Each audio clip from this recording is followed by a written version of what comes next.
Sebelumnya, Assalamualaikum warahmatullahi wabarakatuh. Saya Heni Puji Astuti dengan NIM 208210038. Di sini saya akan menjelaskan masalah pembangunan, yaitu masalah tentang kependudukan. Masalah kependudukan merupakan salah satu permasalahan yang dihadapi dari berbagai negara di dunia. Bukan hanya negara berkembang, tetapi juga negara maju.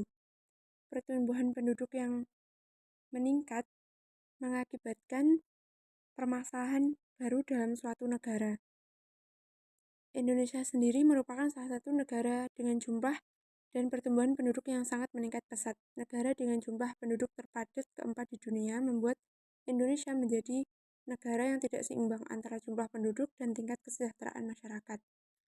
Karena dengan pertumbuhan penduduk yang meningkat membuat resiko angka kemiskinan pun semakin tinggi, serta laju pertumbuhan penduduk yang tidak dapat terkendali membuat permasalahan-permasalahan baru dalam suatu negara. Masalah kependudukan sendiri diklasifikasikan menjadi dua, yaitu demografis dan juga non-demografis. Demografis merupakan permasalahan yang berkaitan dengan fisik atau kuantitatif. Yang pertama yaitu besarnya jumlah penduduk atau overpopulation. Overpopulation sendiri merupakan kelebihannya manusia di bumi sehingga sumber daya yang ada tidak mencukupi untuk kebutuhan mereka. Adanya tekanan penduduk terhadap daya dukung lingkungan menjadi masalah yang penting. Karena kedua hal tersebut tidak dapat dipisahkan dan keduanya perlu mendapatkan perhatian yang sama demi keseimbangan alam.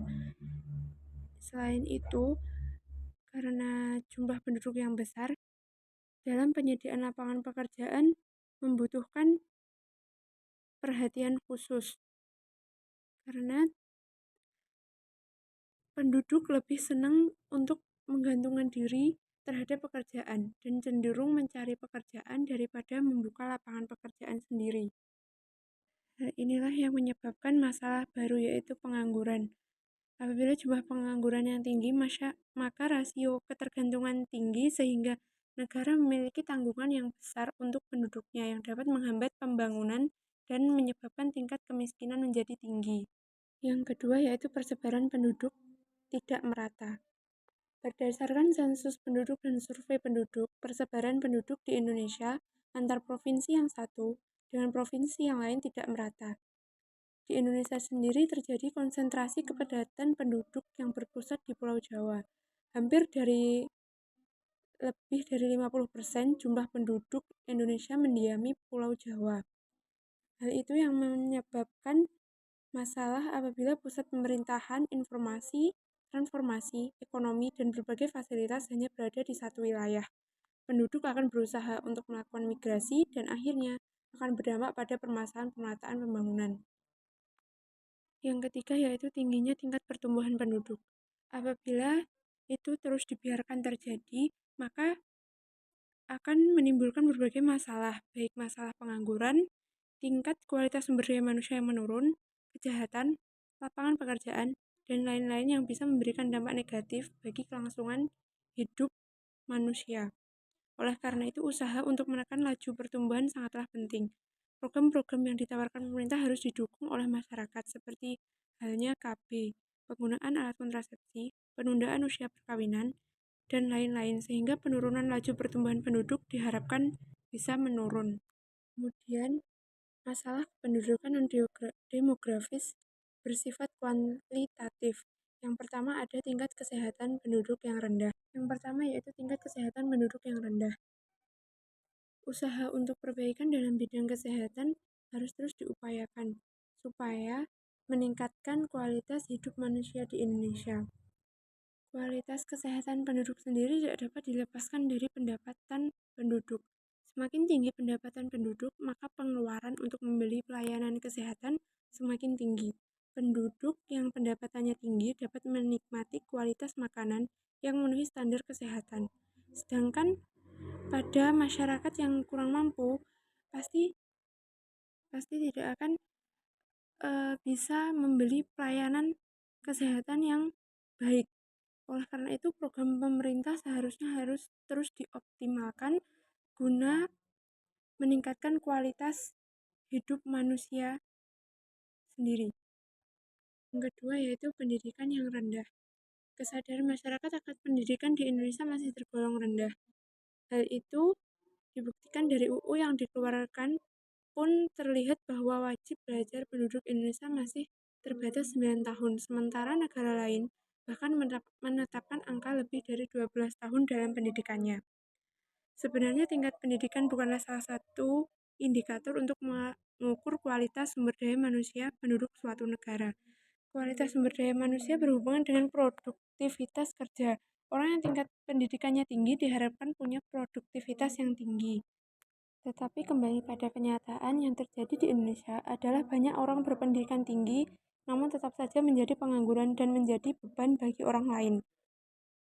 Bahkan, pendidikan yang setara SMA belum cukup untuk mengentaskan jumlah pengangguran yang ada di Indonesia. Lulusan ini masih menjadi pertanda bahwa tingkat produktivitas tidak bertambah jika pendidikannya hanya sebatas ini. Perlunya peningkatan pendidikan serta pendidikan non-formal tentunya akan membantu agar pengangguran tidak menumpuk pada lulusan SMA. Yang ketiga yaitu banyaknya jumlah penduduk miskin. Kemiskinan juga menjadi suatu masalah yang melanda Indonesia. Walaupun Indonesia bukan termasuk negara miskin menurut PBB, namun dalam kenyataannya lebih dari 30 juta rakyat Indonesia hidup di bawah garis kemiskinan. Indonesia menjadi negara yang penduduknya miskin, padahal memiliki sumber daya yang tersebar dari Sabang sampai Merauke. Hal ini terjadi karena kemakmuran berbanding lurus dengan kualitas sumber daya manusia. Semakin tinggi kualitas sumber daya manusia penduduk, semakin tinggi pula tingkat kemakmurannya. Ini dibuktikan oleh negara yang miskin sumber daya alam tapi tingkat kemakmuran penduduknya tinggi, seperti Jepang. Kurangnya perhatian terhadap sumber daya manusia Indonesia menjadi rakyat banyak yang menderita. Seharusnya kenyataan ini menjadikan dasar pertimbangan kebenaran UUD pasal 33. Dalam hal ini, kemakmuran rakyat Indonesia merupakan hal utama yang harus diperhatikan demi terciptanya Indonesia yang merdeka seutuhnya. Selanjutnya yaitu penyebab masalah kependudukan. Yang pertama ada kelahiran. Kelahiran sendiri merupakan faktor yang paling mempengaruhi pertumbuhan penduduk. Kelahiran ini dipengaruhi beberapa faktor yaitu seperti usia perkawinan, penggunaan kontrasepsi, status sosial ekonomi, pendidikan, kesehatan reproduksi, budaya, agama, dan lain sebagainya. Kemudian kematian. Kematian dipengaruhi oleh beberapa faktor seperti penyakit, gizi, sanitasi, akses pelayanan kesehatan, bencana alam, kecelakaan, dan lain sebagainya. Kemudian migrasi. Migrasi merupakan perpindahan penduduk dari suatu wilayah ke wilayah lain. Migrasi dapat bersifat permanen atau sementara. Migrasi dipengaruhi oleh beberapa faktor seperti ekonomi, politik, sosial budaya, lingkungan hidup, pendidikan, kesempatan kerja, serta keamanan. Kemudian keempat, mobilitas penduduk. Mobilitas penduduk sendiri merupakan perpindahan penduduk dari suatu tempat ke tempat lain yang tidak tinggal menetap atau hanya bersifat sementara. Faktor yang mempengaruhi mobilitas penduduk sendiri adalah faktor ekonomi, sosial, psikologis, transportasi, alam, dan lain sebagainya. Selanjutnya ini merupakan grafik jumlah pertumbuhan penduduk di Jawa Timur pada tahun 2000 sampai dengan tahun 2020. Bisa dilihat dari grafik tersebut bahwa dari tahun 2000 sampai 2020 mengalami peningkatan yang pesat atau cukup signifikan. Dengan laju pertumbuhan penduduk di wilayah Jawa Timur sendiri dapat menyebabkan permasalahan-permasalahan kependudukan yang sudah dijelaskan sebelumnya. Kemudian dari permasalahan-permasalahan kependudukan tadi diberikan solusi. Yang pertama ada transmigrasi. Upaya transmigrasi ini selain sebagai sarana penyebaran penduduk juga sebagai pemerataan penduduk yang pada hakikatnya bertujuan untuk memperbaiki mutu kehidupan, meningkatkan pendayagunaan sumber alam dan pembangunan daerah, memperluas lapangan kerja dan kesempatan berusaha, serta memperkokoh persatuan dan kesatuan bangsa. Yang kedua yaitu memantapkan keberhasilan program keluarga berencana atau KB.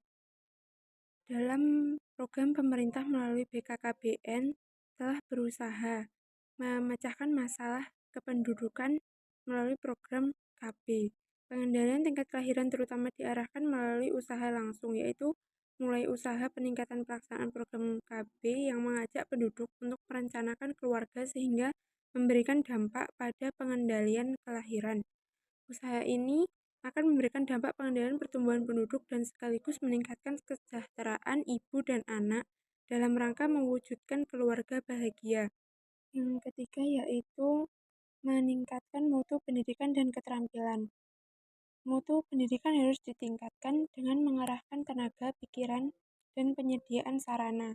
Pendidikan dan keterampilan tersebut sebaiknya diprogramkan secara luas, baik oleh pemerintah maupun lembaga-lembaga pendidikan swasta, sehingga dapat disiapkan tenaga-tenaga yang terampil dan kemampuan dalam rangka menciptakan manusia wira swasta yang dapat menciptakan lapangan kerja baru, dan sektor industri kecil yang sudah saatnya dikembangkan, khususnya di luar Jawa.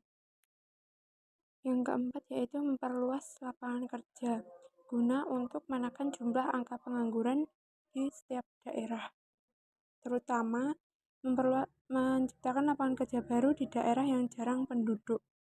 Selanjutnya yang kelima yaitu pelayanan sektor kesehatan. Pembangunan kesehatan diarahkan untuk mempertinggi derajat kesehatan termasuk keadaan gizi masyarakat dalam rangka peningkatan kualitas dan taraf hidup, serta kecerdasan dan kesejahteraan rakyat pada umumnya. Pembangunan kesehatan terutama ditujukan pada masyarakat yang berpenghasilan rendah, baik di perkotaan maupun perdesaan. Perhatian ini perlu diberikan kepada daerah terpencil, daerah pemukiman baru termasuk daerah transmigrasi dan daerah perbatasan. Sehubungan dengan hal itu, perlu ditingkatkan upaya untuk memperluas dan mendekatkan pelayanan kepada masyarakat dengan mutu yang baik. Dan selain itu, upaya yang harus ditingkatkan dalam rangka peningkatan kesehatan antara lain yaitu pemberantasan penyakit menular, penyediaan air bersih, kebersihan dan kesehatan lingkungan, serta pelayanan ibu dan anak termasuk keluarga berencana atau KB. Yang keenam yaitu meningkatkan peranan wanita. Upaya peningkatan peranan wanita yaitu untuk meningkatkan perekonomian dan kesejahteraan masyarakat, meningkatkan kapasitas diri, meningkatkan kesehatan, dan juga meningkatkan kualitas hidup kaum perempuan. Kemudian yang terakhir yaitu meningkatkan produksi pertanian.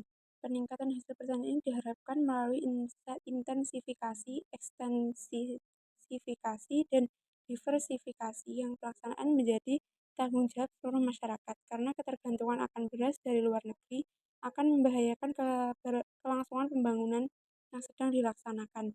Usaha-usaha tersebut telah membuahkan hasil yang dapat dibuktikan dengan telah terpenuhnya swasembada pangan. Walaupun pembangunan pertanian diarahkan untuk memantapkan swasembada pangan dan meningkatkan ekspor, usaha-usaha dalam pembangunan pertanian juga ditujukan untuk meningkatkan pendapatan dan taraf hidup petani, memperluas kesempatan kerja, serta menunjang tujuan seperti telah dikemukakan di atas.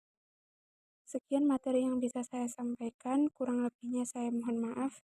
Terima kasih. Wassalamualaikum warahmatullahi wabarakatuh.